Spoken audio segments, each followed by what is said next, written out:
What is the significance of celebrating Women's Month? In what manner is the current breed of women different from the 80s and the 90s? The good, the bad, the ugly. And what role do men have in addressing the issues faced by women and fostering a good environment for women to thrive? We discuss these and more in today's episode.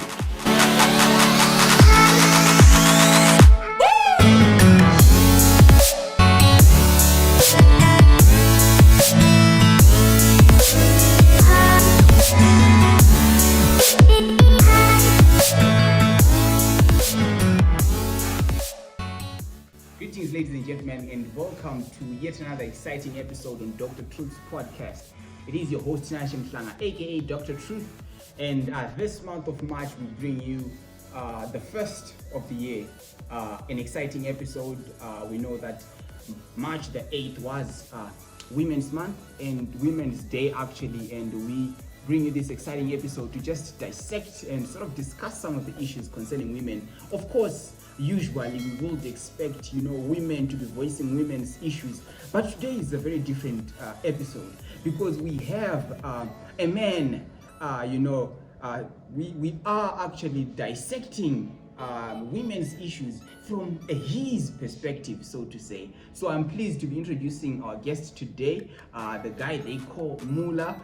Pleasure to be having you, Gabriel. Maybe just a few highs to our viewers. Hi Zimbabwe, everyone viewers around the world. My name is Gabriel Musemani. I've been a student. It's been a pleasure to be on the podcast. All right. Thank you very much for taking your time to come. Maybe just straight off to begin. Women's Month, 8 March was being celebrated as International Women's Day. Yes. Why is it significant? I mean, why is it important for us? Yeah, we really need to celebrate women because they play a vital role in our society and grooming a child. In decision making, they are doing a great job. Women, and they are outstanding what they are doing. So we really need to celebrate them. Set aside a month, a date to celebrate them because they are really influential in our society. Yeah, that's very true. Women are actually quite an integral part of society. I would want to strengthen that point. Maybe what would it be? What would society be? Men, of just men alone? Not women. Yeah, a lot of testosterone. I mean, it will be active and it will be out of order. Yeah. So I think it's really important for us to celebrate women, take time, appreciate women just being there. Thank you very much. So this year's edition of International Women's Day was running under the theme Inspire Inclusion. Maybe I would want to understand from your perspective what Inspire Inclusion really means to you as an individual. Oh, yeah. From my own understanding, I feel like Inspire Inclusion is a theme that is there to encourage girls. Like, they must be inspired by other figures like women who have made it in life, so that they know that they can be part of the decision making. They are included in business deals. They are included in vital roles in society. Right. So they must be inspired from those who had maybe achieved the thing. So when they are saying inspire inclusion, they're saying that women should break barriers. To cultivate an environment where a girl child is motivated to do great things because other women have done great things. Okay, quite interesting. Right. I think it spans even to it's actually a broad theme, so to say, because when I'm saying inspire inclusion, at times you find that women, say for example, someone who grows up in an urban area, and maybe lands at some well-off institute, say maybe Harare girls, it's easy for that person to sort of fit in, but there is someone who, I don't know, maybe Msarabani, and they're just there, Masango, So I think we can even take it from that perspective to say these people need to be included. So there is need for inspiration for these people to be included. Talk of people with disabilities, talk of people with, it's just a broad spectrum of people that need to be included in the mainstream of what things are, of the things that are happening. Yeah, true. Then moving on to our next question, the agenda of gender equality. Right. So we're saying it's women's issues from his perspective, right? Do you think the agenda of gender equality has been pushed enough, or it has been over amplified, or more still needs to be done? Yeah, the agenda of gender equality, from my perspective, I think it has been pushed, but not to that much extent. Because when you feel like in 1980 there was no female presidential candidate because female were not included in politics, they were not there. But as the agenda was being pushed, around the world, in Zimbabwe, in our societies, we found that in our previous election we saw women standing up, like they wanted a governmental post, political post, even in churches there are now female pastors, and so we are trying to push for the agenda, but it hasn't been pushed enough. Because take for example, there's still a portion reserved for women's quota in parliament, maybe now SRC is also there, and in any decision making board there are seats reserved for women, because a few number of women are there to take those posts, so we still need to push for the agenda. Right. Okay, thank you very much. And that's very true. Particularly, I was very much pleased when I saw the current SRC that the women were quite well represented, right? Unlike the previous SRC, where it was just men. So it's quite a good development. So I think I would concur with what you're saying. Yes, there is still need for us to I'm saying us because it's a collective effort. It's not individual effort. It's not women pushing for other women, but it's women and men together, for a better tomorrow. Yes. Now let's talk about the current breed of women, right? No, I'm This question is interesting. The AMA 2K, the AMA 2K in the late 90s, right? What do you think about this breed of AMA 2K, or how is it different? How do you think it's different from the 80s, the 90s? What's your take? From my own perspective, I feel like the AMA 2K guys and those ones from late 90s or maybe 96, 97, those guys they are good, they are sisters, right? But they've over amplified the issue of equal rights and freedom. Okay. Because if you look maybe the dramas and skits which were being acted in 1980s, 90s, which portrayed our culture and our societal background, you'd see that people wear decent dressing, but in the same sense they got freedom. But nowadays, AMA 2K, they say our freedom is wearing mini skirts, going to bars, chilling with the big boys or something like that. So they've over expressed the point that women being freedom to express myself, something like that. So AMA 2K, they are good, but all right, you went straight from the bad to the ugly. So a well-known professor will say the good, the bad, and the ugly. Maybe from the ugly, the bad we've had. Maybe let's say the good. Or what can we say? Maybe they'll come back to the good before we move on to the bad. The good part is AMA 2K, they value education. Right. They value education, financial literacy. To be like, I want to be like a man. I want to go to work. I want to be a doctor. I want to be a nurse. I want to be an engineer, or even a builder. So, but the 80s and 90s, like our mothers and aunties, they felt very comfortable staying at home, rearing kids, and maybe going to the field. But this kind of breed now, the new breed, the AMA 2K in the building, they'll be like, you know what, I want to be a doctor as a man. I want to be. So they are very good at that because they challenge and they explore their abilities. True. Right. Thank you very much. Take an AMA 2K and say go and Mirima. It's a chimbenga. True. Yes. Okay. So from an observer's point, we are always surrounded by women, our mothers, our sisters, our friends, and so on. What do you think are the pressing issues that need attention, like pressing issues that are faced with women that you think actually need attention? There are certain issues that need attention. there's certain issues that affects us, both men and women, like exploitation by those who have got maybe resources and those who are well up in life. They tend to exploit a lot of, but in terms of exploitation, women are more susceptible to exploitation. Yeah, so the current breed of women, I mean, all women, they are being exploited maybe for personal gains of those rich individuals. Yeah, I think so. This is one of my area of worry in terms of women being exploited and the area addressing issues that are surrounding them nowadays. Right. Exploitation by maybe powerful women and also maybe an average to powerful men as well. Okay. Exploitation number one. All right, that's a very key point. It's as though you read my mind, because that's actually the next question that I had. I mean, being at the University of Zimbabwe, it's one of the largest university campuses in Zimbabwe, right? And you'll find that the population of women is quite significant, right? So true or false? Allow me to say this. This is the language you understand.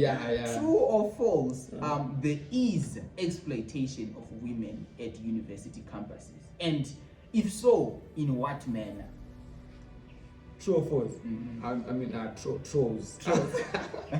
Yes, because we have heard the stories and rumors that women are being exploited. I mean, guys driving big cars, they're just taking our girls out there, drag them. We have heard stories, but we don't have concrete. I mean, if I'm to make an argument that women are being exploited, it would be a baseless argument because we have heard them as stories. But taking from the point, maybe it might be true. I mean, women are being exploited because probably they come from a poor background and they are rich people here who say, let's go out and then they'll drag them, maybe they'll give them alcohol or something like that, and that is very worrisome. And also, I've heard of also issues saying this lecture or something like that, or maybe not at UZ, but at campuses around the world, that the lecturer is maybe saying, if you don't date me, if you don't sleep with me, you will definitely fail this module. So for you to protect your degree, to protect your module, you should be maybe the love of my life or something like that. Yeah, love of my life. Yes. True. We have heard this stories. Yeah.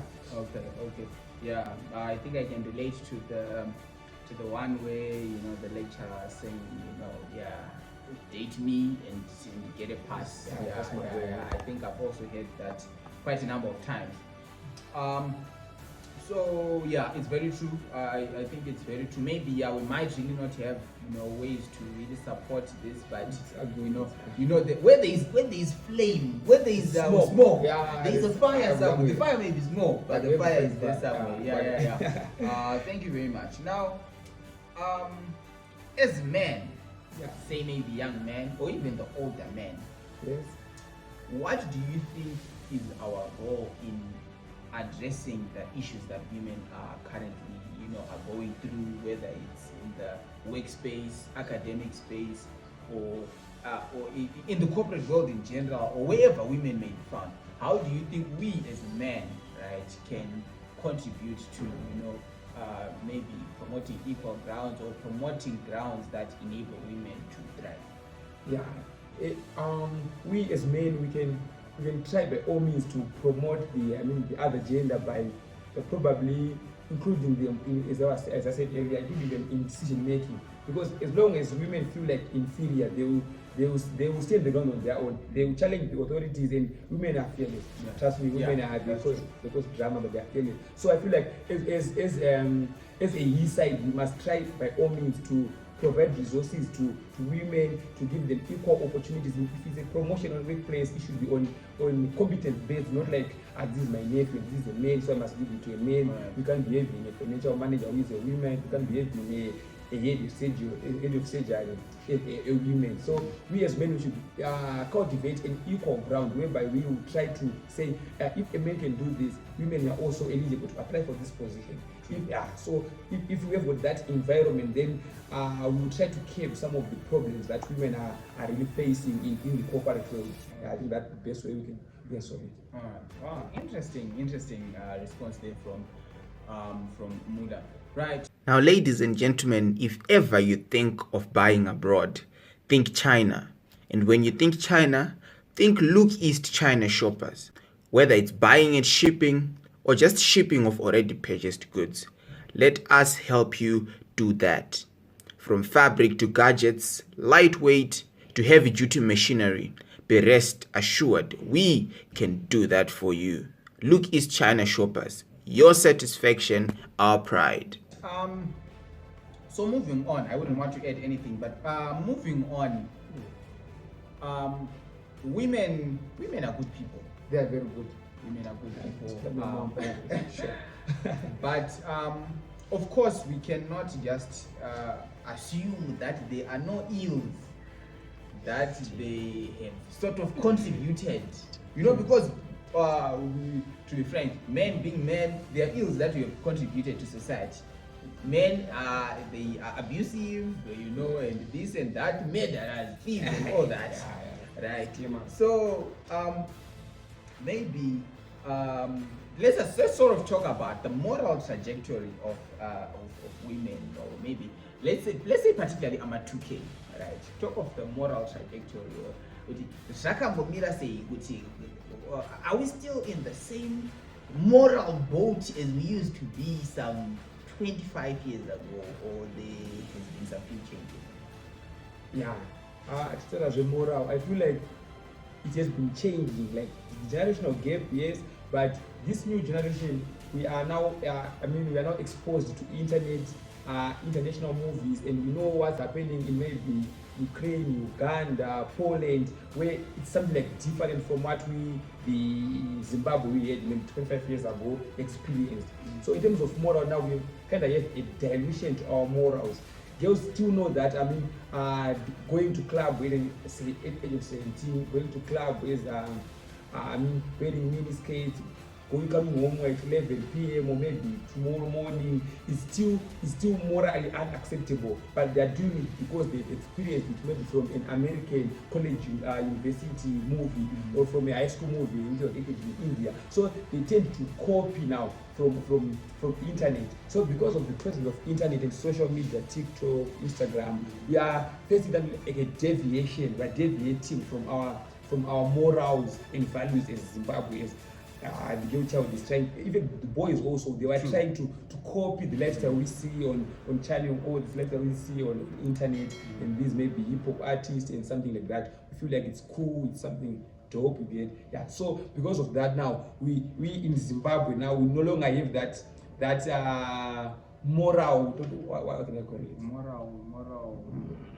Kusimba kwemorality haisisina kunyatsosimba, because they are now trying to copy what they see on social media and internet. Yeah. In other terms, you're saying to some degree the moral compass has been distorted. Yeah, it has been distorted. Right. Yeah. Okay. But our parents and the old generation is trying also to restore the morals, but I feel like they have lost it somewhere when they were maybe pavaitirera tichikura pane pavakazonyatsa kutiregerera pakashota shamhu. Exactly. But not only shamhu, also pakashota kuti tinyatsopiwa nguva yekuti tirealize kuti who we are as kids in Zimbabwe, who we are as Zimbabweans, because vana vakanyatsotsiurwa vasina kurohwa, vakanyatsotsiurwa kuchechi, kuchikoro, kumabasa nekumba. Exactly. vanokura vakati twaso. That's why we still have ama-2K who have got good morals, who are still for a good direction. We have got their campus is not yet distorted. Maybe. Yeah. Okay. Interesting. Quite some wisdom that we're getting from our brother Gabriel. Interesting. So also just to add on that, it's a collaborative effort for us to work on that moral compass, whether it's the parents, the teachers, everyone has a collective role, because the morality is the people. Where there is no morality, we're just now living, maybe like animals. I will be in a jungle. It becomes a jungle. Yeah. All right. So maybe as we are drawing to a close, are there any women that have, positively shaped your narrative about life? Maybe some women you can say, 1, 2, 3, they have had a positive bearing on your life. Yes. There are women, but there's particularly one woman who made Mulla, the Mulla you see, the good Mulla, not the bad Mulla, the good Mulla. Amai vangu. Whenever Pandaita Muscans or Pandaimbo, deviator from the principal cities, which you be like, you know what, Gabriel, this is your life. This is your life. Whatever you are doing today, you have its implications or you have its results tomorrow. So if you are making a bad decision today, you have bad results tomorrow. So continue doing great things, continue being you, continue being yourself, be real. You get the problem we have Nemaketo youth and Ama2K nowadays is they are trying not to be themselves. They are moving out themselves and trying to be someone else. So my mom always be yourself. And also the reason why I like this woman so much is because she gives me money. Right. When I'm broke, when I'm broke, if I call my father, be like, you know what, Mulla, 122 got come on, Chavamar, it's my side dasos. But my mom will be like, okay, inbox number, something like that. Right. So women have got supported. She has supported me, and also my sister and my teachers. They just straight to the point. Don't do this, do that. Watch the colors. Watch the colors. Yeah, you know that. Right. One good professor will always say, watch the colors. Very. I would want to say quite a positive role model. She is. Okay, moving on. Being a brother, a son, a cousin, a prospective son-in-law. Yeah, true.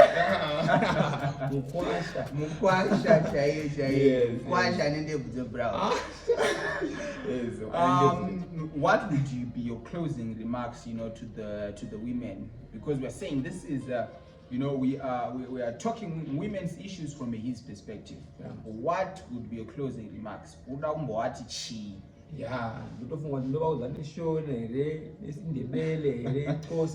English. But in closing, I feel like women, we really need to push the agenda of equality. Women must be included in decision making, as I said earlier on. And we, as the world, men and women, we must cultivate an environment where we encourage the girl child women to break barriers, to be included in decision making, to be inspired to do good things, because the older generations have done good things in their lives. So we must continue to push the agenda of inclusion to women, to the youth, and also to us as men must be included in some women's business. Alright. And so you must be included in women's business. Interesting. Alright, that's fine. Thank you very much, Mulla. Quite an interesting conversation. I think also from me, I would want to close by saying to the women, your life is your life. Of course, people may not want to meddle with your life, meddle in your life, meddle in your business, right? But your life is your life. Yeah. And from a Christian perspective, we learn that you reap what you sow. Yes, true. You don't plant apples and expect oranges. You reap what you sow, right? So, at times people are in their youth and they think you will always be young. Yeah. Of course, you will always be a 2K if you're a 2K, but you won't always have 2K strength. Yeah, you'll be great. And, at times you don't want to regret the decisions that you made when you were an active 2K. Yeah. You see, because of course, we don't really want to go into detail, but there are a lot of things that you see that women are doing that ideally, if you saw your sister doing that, it wouldn't go well with you. Yeah. Right. So, it's just an appeal or just a word of encouragement from two brothers that are saying, no, you reap what you sow. So just make sure that you shape your life in the way that you want it to be in the next 10, 15 years, 30, 40 years. Yeah. That's if they live to see those 30, 40 years, because shisha. It's risky. It's risky. All right. Now as we're winding up, any three people to whom we want to send a shout out before we close? Shout out to David Yehuda. Yeah. He's my mentor, he's my big friend. Shout out to Dr. Truth. Shout out to PC, the guy behind the cameras. Everyone. Shout out to you. It's okay. Thank you very much. Of course, thank you, Gabriel, for that amazing, discussion that we've just had. So, just wanted to move on to a short extra Q&A that this one will just be interesting. So Gabriel Musemani, just give us 5 countries in Africa. Yes. that starts with the letter G. In Africa. In Africa. There is Gambia. One. There is G. Are there any countries that have the letter G? Gambia and Equatorial Guinea. Equatorial Guinea. Guinea actually the country. Guinea. Ghana. Ghana. I mean, there is Gabon. Gabon. There is G. Let me try to look at Western Africa. Is there G there? No. I've got 4. Yeah. Is that a distinction? Okay, that's a distinction. Okay. Yeah. No, that's fine. Thank you very much. So for G, okay, you're almost there. Gabon, Gambia, Ghana, Guinea, and Guinea-Bissau. Guinea. Oh, wow. Right. So yeah. So okay, now we move on to the M. Move on to the M of Musemani. Right. Move on to M to okay. You just need to tell me whether the following countries are in Africa or not. Right? Yeah. Mauritius. True. Africa. Okay. Interesting. True. Mauritania. Mauritania should be 4. Okay. They should be 4. Multiple my answer, ladies and gentlemen. Mauritius. Mauritius is true. Oh, you said Mauritius. Okay, Yeah, gone past Mauritius. Yes. Malaysia. Malaysia is not in Africa. 4. Madagascar. Madagascar is in Africa. It's in Africa. It's in Africa. Yeah. Okay. True or false? Madagascar is an island.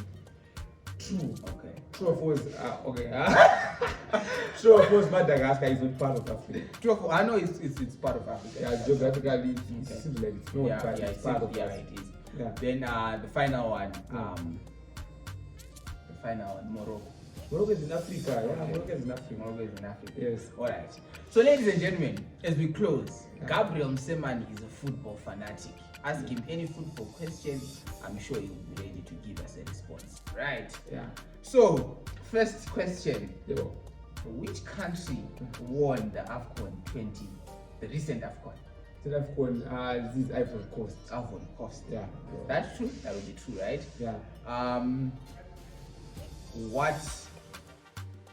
What teams played the final? Of course, Ivory Coast being the winner, played with something. At what scores? I'm not so sure, but I feel like the penalty shooters. But Ivory Coast Pacers. Wow. You know, this is a lesson in life. People always remember number 1. Right. People always remember number 1. Number 2, you should try to be number 1 because I still remember the fastest man on earth was Usain Bolt. Number 2 was Nabazana. The first man on the moon was Zauchi. I think the first one on the moon. Neil Armstrong. Number 2, I think number 1 is Ivory Coast won. That's why. True. That's nice. Okay, so number 2 was Nigeria. They played against Nigeria at 2-1 score, if I'm not mistaken, which didn't go to penalty. Yes. Yeah. I'm not a football fanatic, but Nasi Mulla and Damro, right? Okay. Okay. The last one. Team Yagiboret. Real Madrid. Yeah. Alright. True or false? Yeah. Cristiano Ronaldo. False. Yeah. See. I go to place for Al Nassr. Oh, Al Nassr. Yeah. Alright. My goodness. I'm going to follow my current affairs. Alright. 5 my players in Madrid are not peace. And Pisa. There is Toni Kroos. There is Jude Bellingham. There is Vinicius Junior. Yeah. Rodrigo Goes. And one of Pisa. I don't do it. Right. Okay. Yeah. Yes. Thank you very much. So, ladies and gentlemen, that was our exciting episode of Dr. Truth Podcast. And we're talking women's issues from his perspective. I am your host, Tinashe Mhlanga, aka Dr. Truth, and it has been a pleasure having you along. Just want to say, continue liking and subscribing, Muchifambisa link, and let us grow the numbers. Otherwise, for myself, Tinashe Mhlanga, and our guest today, Gabriel Musemani, aka Mulla, aka Mulla Nation, Mulla Wevano. It's peace out till we meet for another exciting episode. Thank you.